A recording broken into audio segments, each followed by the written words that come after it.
Dinkers unfortunately has fluid in his lungs. What'd you call it? Pleural fluid. So pleural Okay. is just our lungs have a thin lining around them, and it helps with our lungs open and close. It actually has a little bit of lubricant to actually keep the lungs lubricated when they expand and contract, thousands of times a day.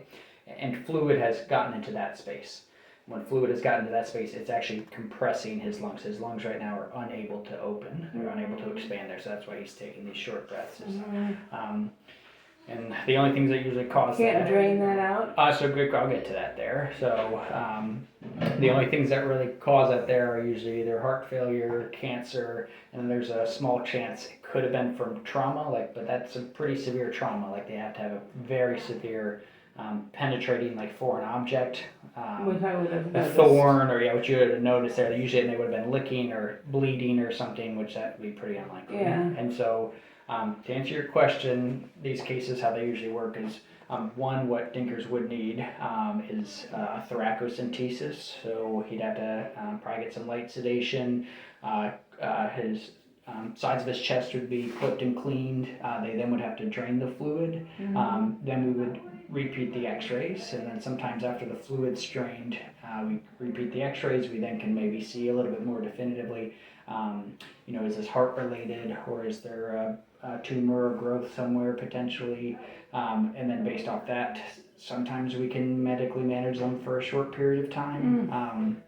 But in the meantime, he would have to be hospitalized for probably a minimum of 24 to 72 hours in an oxygen chamber until we could get his respiratory rate stabilized.